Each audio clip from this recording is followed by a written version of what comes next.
And welcome back. This is your man Warrior, and we are going to be going over Anakin's ETA-2 Starfighter. Now, some preliminary information. First, I was not planning on getting Anakin Starfighter, and if you're thinking about it, I would hold off. You have a month to get this ship, and you want to allow the community to do some preliminary testing. I am going to take one for the team, and I did whale out on it, but this was not my plan. If you look at IG-2000 and B-28, I didn't whale on either one of those, and I was not planning on whaling on Anakin. The problem is our test accounts are no longer available for the interim. I don't know if or when we will be getting those back, and so the community is left completely in the dark on whether this ship is good or not, and there's probably going to be a lot of people potentially buying it without even knowing the product that they're purchasing. So I'm taking one for the team. I spent this, and I'm really hoping that you share the video and that you watch the whole thing, so that way I can hopefully get a little ad revenue to try to reimburse me a little bit, because I do have some regrets with this purchase already. Now, the ship looks pretty cool. I'm pretty happy about the way that they did on the look, but we want to first talk about how much does it cost. And so the first thing is I pulled packs. I had to pull 33 packs at $12.99 a piece, which is $42,867 crystals, or $272 worth of crystals. And then I had to buy the $30 pack as well. So we were talking about $302 in hard money out the gate. And then as far as the pack pulls, I had 6 of the 5s, you know, where it drops 5 shards. I had 21 of the 7s. I had 3 of the 10s. I had 2 of the 12s, and then in the very last pack I pulled, which stopped me prematurely, was 1 pack of 25, and that I think is why it didn't cost me a full $300 on the pack parts, because I did get lucky with a 25, but still $302 out the door. And that doesn't even factor in your crew member, which you're going to need. Your abilities are going to have to be maxed. He's going to have to be 7-star gear 12. Eventually you're going to want gear 12 and gear 12 plus pieces on this character, and all the mods to 6E. If I were to do my mods to 6E and get his gear 12 and gear 12 plus, I would get around 12,000 more health and about 6 more speed. The 6 speed and 12,000 health is a huge deal in ships, but for the purposes of testing, it's semantical in showing whether this ship is actually good or not. So now that we know that this is a very expensive ship, it better really produce an amazing output. And so we want to look at his abilities first to see. And I've got all of his abilities maxed except for his crew power. And by the way, when I had bought Houndstooth, which was the first ship I'd ever whaled on, the packs always gave me enough ability map material to max out at least the ship's abilities, and that is not the case anymore, sadly. I was not able to max this out. But Jedi and Clone allies gain 25% offense, doubled if they have Valor, so we're going to want to have Valor going on, and that's going to come from the capital ship potentially, and him as well. And then if anyone falls below health, he's going to get turn meter and deal additional damage. And then he regains Valor for 2 turns if it ever expires. So it's a pretty good just passive ability. His reinforcement ability is not too shabby, although I don't feel he's best in the reinforcements. I feel he's better actually in the initial lineup. And then he's got basically 2 abilities you get to utilize, his basic and his special. His basic is nice because it's kind of like Darth Vader's ship. It deals, it inflicts damage and target lock for 2 turns, and it can't be evaded. So that's pretty solid. And then if they happen to be target locked already, it's going to grant another random ally Valor. And so that's really good, because he's going to be spreading Valor, and that's going to speed up the capital ship's ultimate. Now he has impeding assault and has a cooldown of 3, which is decent for ships. That's actually not horrible. It's an AoE. It hits everybody. Does okay damage, but it does inflict healing immunity and buff immunity on the target. Now, this sounds in theory really amazing. In fact, it sounds anti-Houndstooth from the start, but there's 2 problems with that. One, Houndstooth will cleanse, and other ships can cleanse Houndstooth as well. And when they're running Ghost, the problem is a lot of times this doesn't even apply when going against some of the high-end meta. And so sadly, because it's not like, you know, guaranteed or anything like that.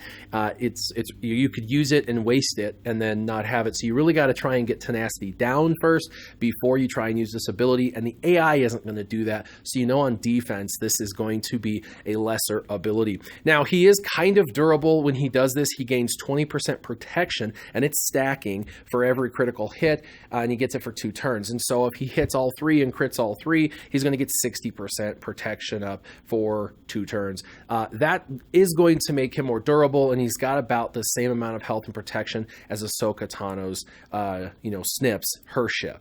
So now that we know the abilities, we know how much it's going to cost, we need to go into Arena and try him out. But you can see I've already done 3 battles. I did 3 test battles, and I did them against Fallen, and the reason is he's using my WTF fleet, the Warrior's Terrible fleet. The WTF fleet is the gold standard for the highest end meta, and I say that because in Territory Wars, with all the top 10 meta, everybody's utilizing in their defensive fleets this team or a variant of this team. The variant would be taking Ghost out for Biston or maybe Gauntlet Starfighter, but nonetheless, this team right here with the XB and the HT is really the gold standard. Now, some people say, why don't you try it against other teams such as, the Geos and stuff?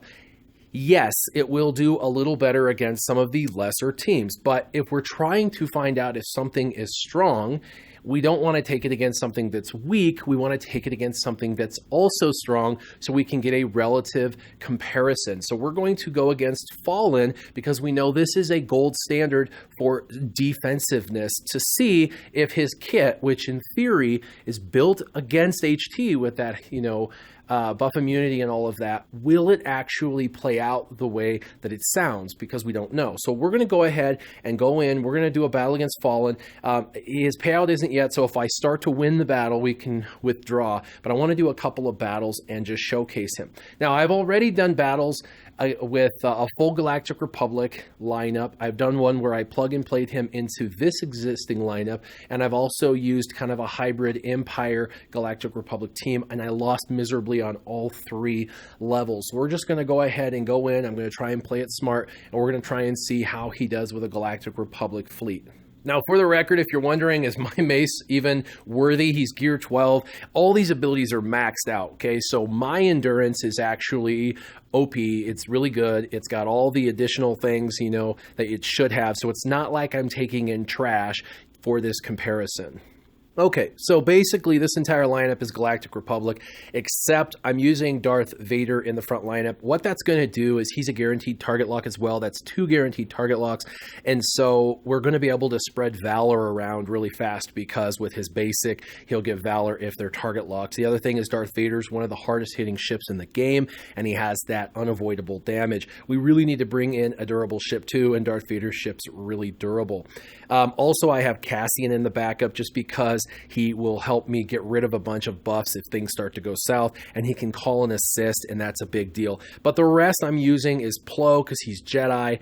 I'm using, the clone ship as a reinforcement tank because I don't technically actually have a tank.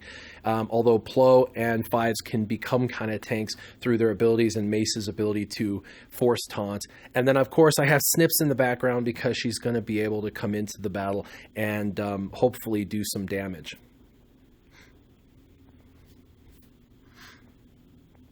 All right, so I get to go first. The first thing I want to personally do is I want to put defense and offense down. I'm going to put it on Ghost, and the reason is I'm not going to be able to get back to Ghost for a while, and I want to try and get that offense down because Ghost is going to do an AoE. And I want to do this AoE and hit everybody and then give him stacking protection. My fear is that he's not going to land the healing immunity or buff immunity, but we're going to try it. We've got to try it, right? Again, it didn't land, so look at that. We're already not looking good. This is not turning out well at all. So we're going to force taunt Fives. By the way, if you're curious, the Endurance is the slowest of all capital ships, so that is definitely an issue.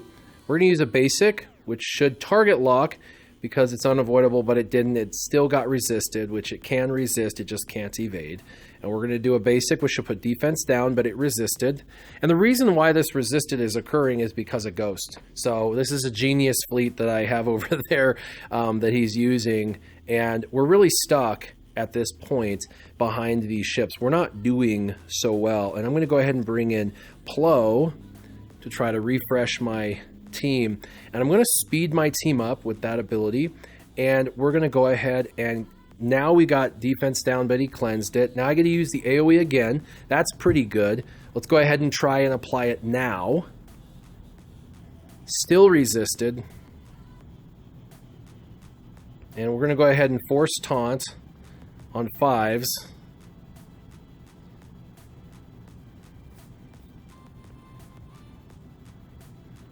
And if you see, the issue is going against WTF is all the debuffs in the world are great, but if they don't apply, they're worthless. And 40,000 on a crit is just not super amazing.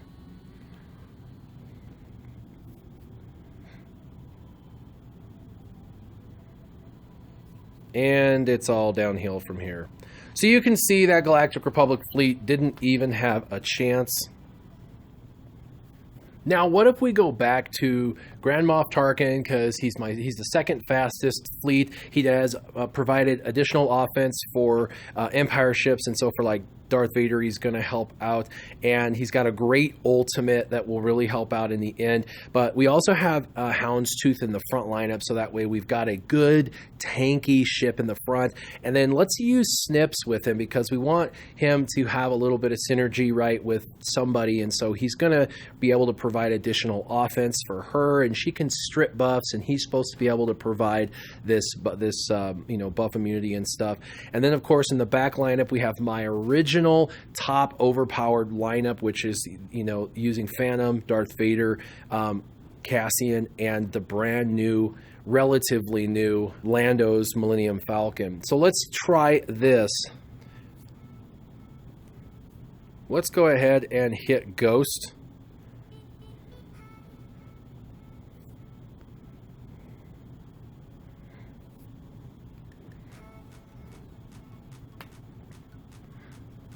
All right, let's try, now that Breach is on there, let's try and do his AoE.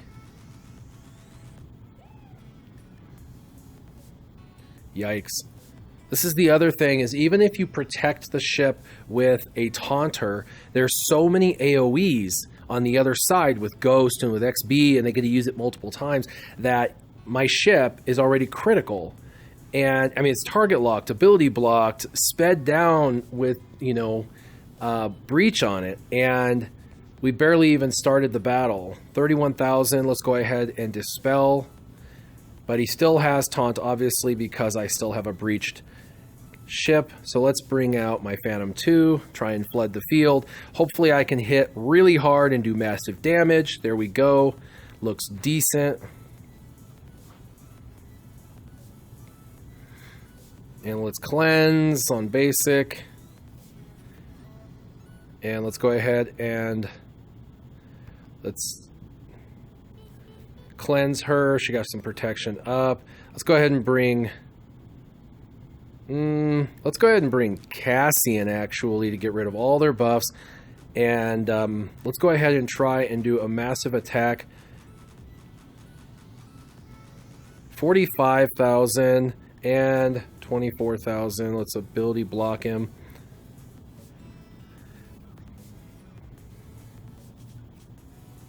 So let's go ahead and try to do a good amount of damage. There we go. Good job, Snips.